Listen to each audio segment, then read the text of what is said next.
মাত্র 10 টাকার সুজি দিয়ে তৈরি ল্যাংচা মিষ্টি একবার হলেও বানিয়ে দেখুন।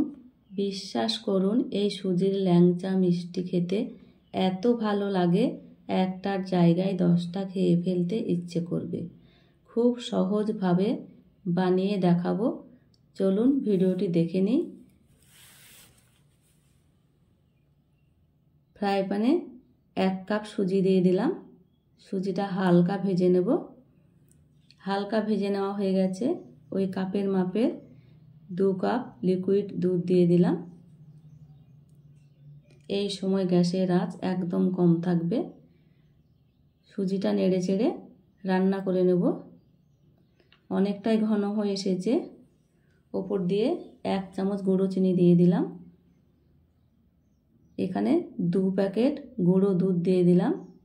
এটা দিলেও হবে, না দিলেও হবে, দিলে খেতে ভালো লাগবে মিষ্টিটা। আবারও ভালোভাবে সুজির সঙ্গে মিক্স করে নিচ্ছি।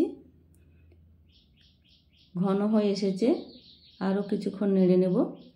শক্ত ডো হয়ে গেছে, এবার নামিয়ে হালকা ঠান্ডা করে মেখে নেব। হাতে আলতোভাবে ঘি লাগিয়ে নিয়েছি। ডোটা মেখে নিলাম ভালোভাবে। গরম অবস্থায় মেখে নিতে হবে। ছোট ছোট করে কেটে নেব দইয়ের মতো করে, এইভাবে গোল করে লম্বা করে দেব, ল্যাংচার শেপ দিয়ে দেব। এইভাবে সবগুলাকে করে নেব। আমার সবগুলা করে নেওয়া হয়ে গেছে। গ্যাসে তেল গরম হয়ে গেছে। ল্যাংচা মিষ্টিগুলো ভেজে নেব। হাই হিটে তেল গরম করে মিডিয়াম আঁচে ভেজে নেব।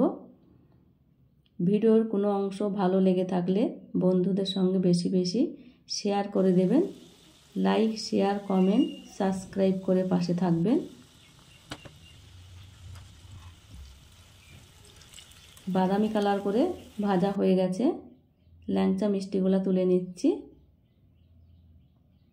একই রকমভাবে বাকি মিষ্টিগুলো আবারও ভেজে নেব। দেখুন কত সুন্দর হয়েছে, দেখতেই তো দারুণ লাগছে। আবারও তুলে নিচ্ছি। ভাজা হয়ে গেছে।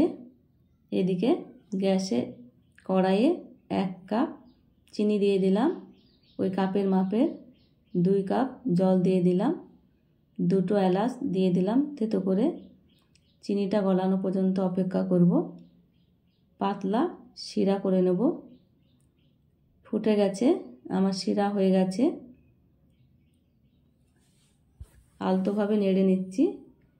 মিষ্টিগুলা, ভাজা মিষ্টিগুলা রসে দিয়ে দিচ্ছি। এইভাবে 2 মিনিট ফুটিয়ে নেব। 2 মিনিট ফুটানো হয়ে গেছে।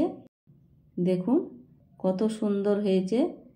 বাড়িতে সুজি থাকলে খুব সহজেই এইভাবে বানিয়ে নেওয়া যায়।